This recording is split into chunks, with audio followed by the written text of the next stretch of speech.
हरमन जी सहारनपुर से। गुरुदेव के चरणों में कोटि कोटि प्रणाम। गुरुदेव, मेरा एक प्रश्न है कि जैसे कल सूर्य ग्रहण है तो हम उपासकों को क्या करना चाहिए और क्या नहीं? हाँ, श्री सेवक जी, ध्रुवदास जी और बड़े बड़े अपने वृंदावन के रसिकों ने इसकी मान्यता नहीं की। यह हमारे धाम की रसमयी उपासना है। ये लोक व्यवहार में सूर्य ग्रहण चंद्र ग्रहण पड़ता है, हम धामवासी प्रिया प्रीतम के उपासी हैं। न तद्भासते सूर्य न शशांको न पावका यद गत्वा न निवर्तन्ते तद धाम परमम मम। हमारे यहाँ रोज सूर्य ग्रहण होता है, चंद्र ग्रहण होता है, हर समय होता है। सांवली भुजाओं में गोरी प्रिया का आलिंगन होता है, प्रतिपल होता रहता है।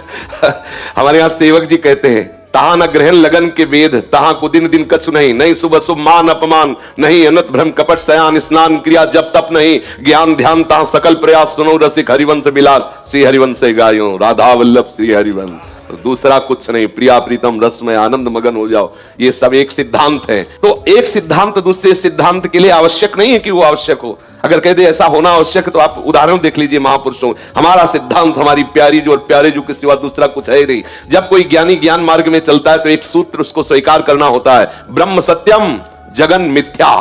केवल सत्य है ब्रह्म, संपूर्ण संसार मिथ्या है। अब बोलो कहां ग्रहण है, कहां नक्षत्र है, कहां दिन है, कहां वार है, कहां तिथि है? ये सब लोक व्यवहार में है। हम ना लोक में है ना परलोक में है, हम तो भगवत अनुराग में है। प्यारी जू के चरणारविंद, कोई हमारे हृदय में ना कोई कौन सी तिथि है ना कौन सा वार है। हर तिथि हर वार में श्यामा श्याम से प्यार है, बस और कुछ नहीं, दूसरी कोई बात। और ना सच्ची बात कहते हैं, हमें सुनने में चुभता है, ओ आज ग्रहण है पर्दा लगा दो। ऐसा क्यों पर्दा लगा दे? किसका ग्रहण? कौन ऐसा ग्रहण में ऐसा नक्षत्र है वो सवा है जो हमारी प्यारे जू तक पहुंच सके, प्यारे जू की उपासना को रुकवा दे? नहीं नहीं, कोई भी ग्रह ऐसा नहीं है जो इतना बलवान हो कि हमारे श्याम सुंदर और लाडली जू के विलास में लग जाए। ऐसा है किसी के? अरे कुछ नहीं। हरिवंश महाप्रभु ने दोस्त में कहा है, जब आप स्फुटवाणी को पढ़ो तो स्फुटवाणी में लिखा है ना, द्वादश चंद्र कृत स्थल मंगल बुद्ध विरुद्ध सुर गुरु बंको यदि दशम भवन भृगु सुत मंद सुकेतु जन्म के अंक, अष्टम राहु चतुर्थ दिवामणि तो हरिवंश करत ना संको, जो पे कृष्ण चरण मन अर्पित तो करी है का नवग्रह रंक। ए बेचारे गरीब नवग्रह क्या कर सकते हैं? रंक, बेचारे गरीब नवग्रह क्या कर सकते हैं? हम श्यामा श्याम क्यों, ये सब विरुद्ध जगह बैठ जाए। बोले तुम्हारे शनि विरुद्ध, अरे शनि नहीं, सब विरुद्ध बैठ जाए। ये तो रसोपासना है। श्री तुलसीदास जी कहते, जानकी नाथ सहाय करे तब कौनो बिगाड़ी सके नर तेरो। उसमें एक पंक्ति, शुक्र शनिचर राहु केतु सब वही है क्षण में तेरो चेरो, जानकी नाथ सहाय करे तब कौन बिगाड़ इसमें करे, जो पे कृष्ण चरण मन अर्पित। और यहाँ महाप्रभु कृष्ण चरण, और जहां कृष्ण जिन चरणों में अर्पित है हम उनकी उपासना में मगन। श्री राधा जो चरण निवास, सब ग्रह नक्षत्र अनुकूल हो, भानु दशम जन्म निशापति मंगल बुद्ध शिवस्त लली के, जो गुरु होए धर्म भवन के तो भृगुनंद सुमंद नवी के, तीसरो के तु समेत विधुग्रस तो हरिवंश मन क्रम फीके, गोविंद छाड़ी भ्रमंत दसो दिस तो करी है का नवग्रह नीके। यदि सब ग्रह सही अंक में विराजमान है, सब अनुकूल है, लेकिन भगवत विमुख हो तो जलोगे मरोगे, नाना प्रकार के द्वंद्वों में पिसोगे, कोई तुम्हें नहीं बचा सकता। शंकर सहस विष्णु अज तो ही सकहि न राखि राम कर द्रोही। भगवत विरोधी को कहीं भी भाग के चल, और भगवत अनुकूल है तो सब खिलाफ खड़े हो, कुछ नहीं करेंगे। जो भी होगा सब मंगल ही मंगल होगा, मंगल भवन का आश्रय लिए। ये तो हुई असाधारण बात। हम निकुंज उपासक हैं, प्यारे जू के जहां सूर्य चंद्र ही का प्रवेश नहीं तो ग्रहण की क्या बात है? तो आप जहां भी हो हमारे प्यारे जू के हो, वृंदावन का आश्रय लिया है तो मात्र वृंदावन की रस रीति से उपासना करो, कोई भी डरने की बात नहीं। जो आचार्य कह रहे हैं, जो महापुरुष कह रहे हैं, हमें उसी के अनुसार चलना चाहिए। हमारी उपासना में ग्रहण नक्षत्र तिथि वार ये सब एक तरफ रख दिए गए। रोज मंगला से शयन से मंगला, केवल प्यारी जू और प्यारे जू, दूसरा कोई गान नहीं, दूसरा कोई चिंतन नहीं, और इससे बढ़कर कोई रस पद्धति नहीं, इससे बढ़कर कोई सिद्धि नहीं, इससे बढ़कर कोई महामहिमामय आनंद नहीं है। थोड़ा ब्रह्म मुहूर्त में उठना चाहिए। देखो, यदि जीवन को सार्थक करना है तो जिसके शैया में लेटे हुए सूर्य भगवान का उदय हो जाता है, उसकी आयु, बुद्धि, श्री, तेज, बहुत सी बातें नष्ट हो जाती हैं। अगर आपको जीवन में चाहे लौकिक उन्नति प्राप्त करनी हो या पारलौकिक, प्रातःकालीन कम से कम सूर्य उदय होने के 2 घड़ी पहले, 24 दूनी 48 मिनट। अभी सूर्य उदय होने में 48 मिनट हैं, आपने सैया छोड़ दिया, इसके आगे सूर्य उदय होने के 48 मिनट पहले आप सैया से हट जाएं। अगर आप रात्रि में जगे हैं तो सूर्य उदय होने के 48 मिनट बाद फिर आप सो जाएं। लेकिन वो जो बीच का समय, प्रातःकालीन संध्या भुवन भास्कर भगवान पधार रहे हैं, वो आप सो रहे हो, तो आपकी आयु, आपका वैभव, आपकी बुद्धि, ये सब नष्ट होने लगती है, पता नहीं चलता। लोग देखो कहां तेजवान चेहरे दिखाई दे रहे हैं, खूब तो सब खा पी रहे हो, खाने पीने का तेज एक अलग होता है, भागवतिक तेज अलग होता है। ब्रह्म मुहूर्त में उठे, प्रभु का स्मरण किया, जो 2-4 नाम ही सही, अपने बड़े बुजुर्गों को, गुरुजनों को भावना से प्रणाम किया। पहली बात, शरीर स्वस्थ रखने के लिए गर्म जल किया, हल्का, आधा लीटर से 1 लीटर तक जल पिया, भगवत भाव अर्पित करके वज्रासन में बैठकर। आप लोग दिनचर्या को नहीं करते हैं तो आप ब्रह्मचर्य को पचा नहीं सकते। ध्यान रखना, ब्रह्मचर्य कोई छोटी मोटी शक्ति नहीं है, उसको पचाने के लिए आपकी दिनचर्या दिव्य होनी चाहिए। फिर इसके बाद आप 5 मिनट 10 मिनट टहलिए, फिर सो जाइए। फिर जो शौचाचार की पवित्रता बताई गई उसके अनुसार आप स्नान आदि करके, पवित्र वस्त्र धारण करके, जैसे कोई महान व्यक्ति आ रहा है तो हम उसके आदर के लिए खड़े हो जाते हैं, ऐसे भुवन भास्कर पधार गए, हाथ जोड़कर प्रणाम किया, अर्घदान किया, गुरु मंत्र जपा आदि आदि। अब पड़े हो आप कि हम तो 2-3 बजे तक जगे हैं, ऐसा अगर आप भजन में जगे हैं तो भी सूर्योदय के समय आप उठ जाइए। आपके गुरु आवे तो क्या आप सोते रहेंगे क्या? जो जगत गुरु हैं भुवन भास्कर, परम ज्ञान स्वरूप हैं, गायत्री छंद रूपी घोड़े हैं इनके रथ के, स्वयं भगवान अरुण देव सारथी हैं, और भगवान पीछे वर्णन किए, मैं ही सूर्य रूप से जगत को प्रकाशित करता हूं और ताप के द्वारा जल को सोख कर मैं ही वर्षा कराता हूं। भगवान का आदर करना। जो सूर्योदय तक सोते हैं उनकी बुद्धि में भागवतिक बातें, अध्यात्म बातें आ जाए, मेरी समझ में नहीं आता। अगर आप थोड़ा भी शरीर स्वस्थ रखना चाहते हैं तो जैसे नियम से भजन वैसे व्यायाम आवश्यक है। सबसे प्रार्थना है, ये दवाइयों के बल पर जीना बंद करो। शरीर में जितनी आवश्यकता जल की है, अगर उतना नहीं जाएगा तो आपके एसिड बनेगी, फुंसियां निकलेंगी, कब्ज बनेगा, कई परेशानी। हम साधकों को कहते हैं, कभी कभी जैसे पूछते हैं कितना जल पिया, वो अभी तो पिया नहीं। अच्छा, ये शरीर है, ये एक गाड़ी है, तो कोई सच्चिदानंद नहीं है। उचित आहार, उचित जल, व्यायाम के लिए तो समय नहीं। और अभी 10 दिन बीमार पड़ोगे, फिर देखो आप कहते समय नहीं है। हमने अपने बीमार स्थिति की दिनचर्या को बताया, सीत धाम की 2 बजे उठना, जो आपको बोल रहे हैं ऐसे ही दिनचर्या करते, और 45 मिनट व्यायाम। इसके बाद तुरंत प्रणाम करके वृंदावन की परिक्रमा, फिर आके श्री जी की मंगला, फिर आके 9 बजे तक गुरुदेव भगवान की सेवा में, फिर वहां से आके श्री जी का श्रृंगार, फिर भिक्षावृत्ति आदि 12-1-2 बजे तक। कोई चाय, कोई पानी, कोई ऐसा कुछ नहीं कि बाल भोग, कुछ नहीं था ही नहीं। जिंदगी में 100 ग्राम दूध नहीं खरीदा कि भाई हमारा दूध बन, कभी नहीं ऐसा। पर कभी ऐसा महसूस नहीं हुआ कि मैं बहुत कमजोर हूं। ब्रह्मचर्य को पचाने के लिए बहुत शरीर को क्रियाशील होने की आवश्यकता है, या तो प्राणायामों के द्वारा, आसनों के द्वारा। अब ना आसन है, ना प्राणायाम है, ना व्यायाम है, और फिर क्या, कैसे भावना आपकी भगवत भावना बनेगी? एक प्रमाद स्थिति, एक छिन्न भिन्न खिन्न स्वभाव, नहीं बात बनेगी। अध्यात्म का साधक जो होता है, नवीन खिला हुआ कमल जैसा, मुख प्रसन्न तन तेज विराजा, रामचंद्र कर का। कोई असाध्य रोग, कोई बहुत पीड़ा, वो बात अलग है। नहीं तो ऐसा वो जैसे कमल खिला होता है ऐसे खिला रहता है। क्यों? हर समय चिंतन सही, आचरण सही, सब कुछ सही। जो भगवत भावना विहीन जीवन है वो मुर्दा जीवन है। जिन हरि भगति हृदय नहीं आनी, जीवित सब समानते प्राणी। वो जान नहीं रहे, मुर्दे जैसा जीवन है। क्या जीवन का महत्व? वही गंदे भोगों को भोगना, उसी का चिंतन करना, और भोग भोगने वाले शरीर को स्वस्थ रखने के लिए विषय सामग्री इकट्ठी करना, इसके बाद मर जाना। बोलो इसके अलावा और क्या है? ये बनाया, वो बनाया, वो बनाया, जरा सा हिला, पूरा का प्रांत नष्ट हो गया। क्या है इसमें? शाश्वत क्या है? हमें तसल्ली होती है, हमने एक मकान बना लिया, तसल्ली होती, 4 लड़के हो गए और काल का तमाचा लगा, पूरा का पूरा सब। क्या तसल्ली? हृदय को तसल्ली तब दो जब नाम चल रहा है। राधा राधा। दिनचर्या ही नहीं बन पा रही है। आज के इस नए समाज की दिनचर्या ही नहीं बन पा रही, भगवत भावना ही नहीं है। देखो, अगर परिवार में रह करके आप भगवत भावना नहीं करते तो सब परिवार में रहकर आसक्त हैं और सब दुर्गति को प्राप्त होते हैं। जब तक भगवत भावना नहीं है तब तक सब अविधि पूर्वक है। मान लीजिए, सब अविधि, विधि भगवत भावना है। कुछ भी, किसी से भी, कोई भी, बस भगवत भाव, वही आनंद का अनुभव हो जाएगा। अतः उनके द्वारा किया गया देवताओं का पूजन मूल में मैं ही हूं, मेरा ही है, पर वो अविधि पूर्वक है। अविधि पूर्वक का तात्पर्य है कि वो ये नहीं जानते कि इस रूप में सर्व सामर्थ्यशाली भगवान ही विराजमान है। कभी कभी मंत्रों का ज्ञान नहीं होता, पूजन की सामग्री शुद्ध नहीं होती, भाव शुद्ध नहीं होता, इसलिए उनका पूजा सेवा आगे चल करके फल प्रदान नहीं कर पाता। प्रभु कह रहे हैं, मेरे में रिझाने के लिए किसी पूजा सामग्री की या किसी धन संपत्ति की आवश्यकता नहीं।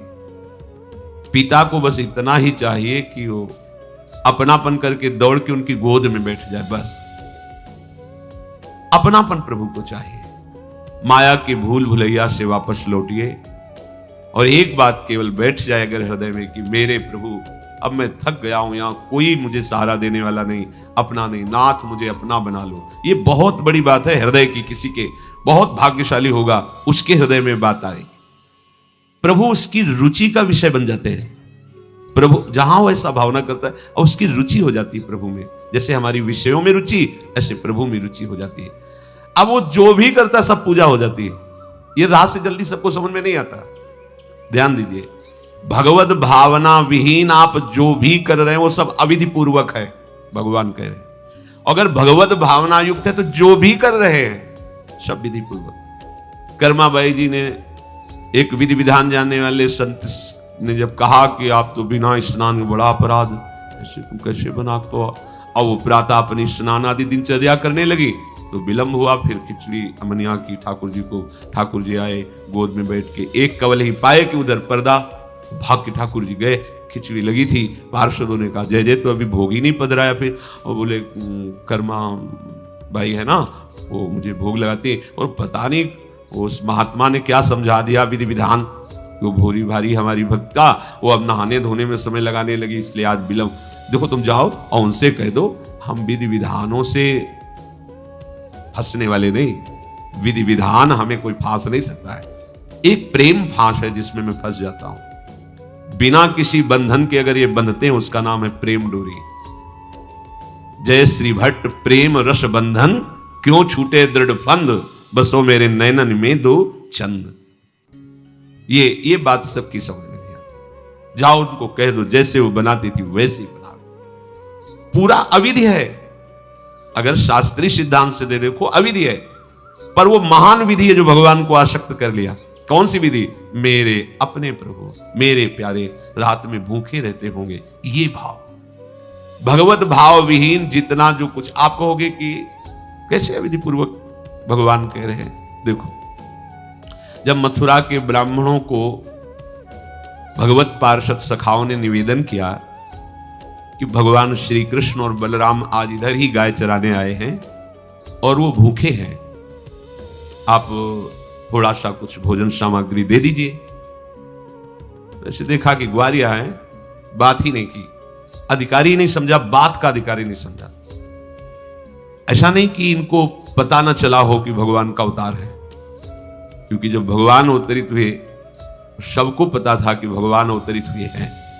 प्रायः सबको पता था, सब। जैसे वायु शीतल चलती तो सबके अंगों में लगती है, इसलिए महान प्रकृति उल्लसित होकर नृत्य कर रही थी आनंद में जब भगवान का प्रादुर्भाव हुआ। और उन्होंने बाद में स्वीकार किया कि मैंने महापुरुषों से सुना था कि भगवान पधारे हैं, पर मेरा कितना दुर्भाग्य कि वो स्वयं यज्ञ भोक्ता भगवान आगे जैसे कह रहे, आम ही सर्व यज्ञानाम भोक्ता च प्रभुरेव च, समस्त यज्ञों का भोक्ता मैं हूं। स्वयं समस्त यज्ञों की भोक्ता मांग रहे हैं और वो यज्ञ करने वाले ब्राह्मण अनादर कर रहे हैं। हुई ना विधि। और उन्होंने स्वीकार किया है कि मुझे चारों वेदों का ज्ञान है, गायत्री का अनुष्ठान, त्रिकाल संध्या, जितना भी शास्त्रीय सिद्धांत सब पालन करता हूं, पर सबके लिए उन्होंने एक शब्द प्रयोग किया, धिक्कार है मेरे ज्ञान को, धिक्कार है मेरी पवित्रता को, धिक्कार है। स्वयं यज्ञ भोक्ता भगवान मांगे और हमने बात भी नहीं की, पर अहोभाग्य हमारे कि हमारी पत्नियां ऐसी निकली जो हमारी बात बन गई, भगवत साक्षात्कार करने वाली। वहां कौन सी विधान का पालन कर रही? एक ही विधान केवल, अपने श्याम सुंदर मेरे प्रभु।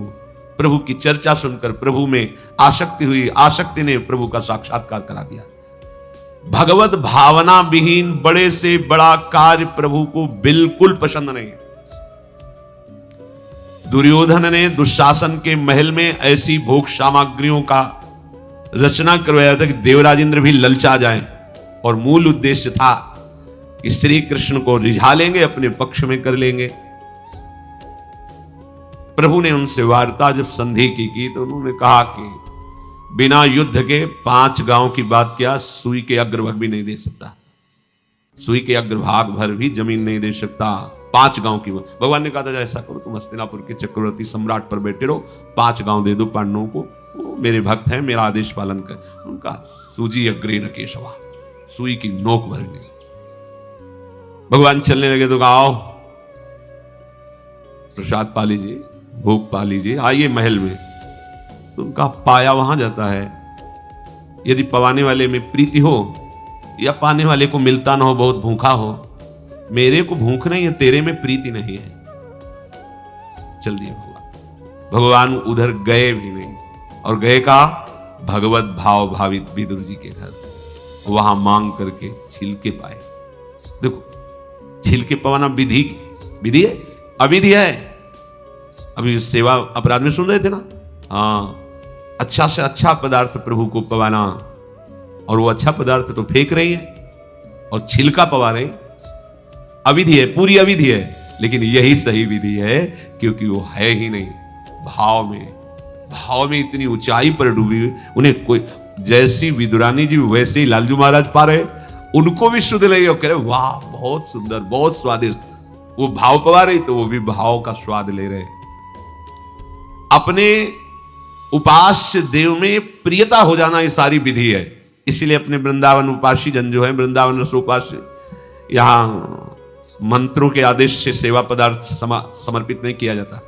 अमुक मंत्र पढ़ो फिर वो सेवा नहीं, यहां तो राधा राधा राधा। और जब जैसा भाव आया, या ऐसा नहीं कि ये ऐसे न, जब भाव आया अपने भाव में, भावोत्सवेन भजताम रसकाम धेनु, भाव ये थोड़ा भक्ति का फलस्वरूप भाव होता है।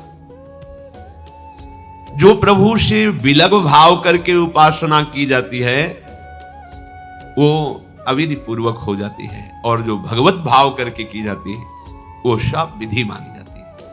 जिसमें हमारे प्रभु को सुख मिले, ऐसी भावना करके जो भी किया जाए उससे भगवत प्राप्ति निश्चित है। क्योंकि श्री भगवान कह रहे हैं अहम ही सर्वयज्ञानां भोक्ता च प्रभुरेव च न तु माम अभिजानन्ति तत्वेनातश्च्यवन्ति ते। क्योंकि सब यज्ञों का भोक्ता मैं हूं, मैं सबका स्वामी हूं, परंतु ये जो मेरे से विमुख हैं ये ऐसा नहीं जानते हैं, ये मुझे तत्व को नहीं जानते, इसलिए ये अन्य भावना किया करते हैं। जो मेरे को नहीं जानते हैं, मेरे भाव से नहीं है, वो कुछ भी करें उनका पतन ही होता है। बात इसमें यह है कि जब अविनाशी नित्य चिदानंद भाव ही नहीं है तो विनाशी खेल में सत्य भाव से लगोगे तो तुम अविनाशी का विनाश ना होते हुए भी विनाश की सारी लीला सहनी पड़ेगी। जैसे आत्मस्वरूप जो हमारा स्वरूप है उसमें किसी शस्त्र का, मंत्र का, किसी भी दैवी शक्ति का कोई भी बस नहीं है। जो हमारा आत्मस्वरूप है कि मंत्रवेत्ता कोई भस्म कर दे, किसी दिव्यास्त्र का संधान करके हमारी आत्मा को छेद भेद दे, अक्लेद्य है, अशोष्य है, अदाय है, फिर भी हम जलन का अनुभव करते हैं अंतर और बाहर से भी। क्यों? वहां तो बता रहे हैं कि अदाय है, कोई भी ताप आत्मा को स्पर्श नहीं कर सकता, फिर ये जलन क्यों होती है? लगता तो हमें कि मैं अंदर से जल रहा हूं या बाहर से शरीर में अग्नि आदि छू जाए तो ताप लगेगा, क्योंकि हम अपने अविनाशी भाव में नहीं हैं। ध्यान दीजिए, अविनाशी होते हुए भी अविनाशी भाव में ना होने के कारण मुझ अविनाशी तत्व को विनाश की पूरी लीला सहनी पड़ती है, पूरे कष्ट सहने पड़ते हैं। नहीं सहने पड़ते? देखो आप, जन्म मरण मेरा थोड़ी होता है।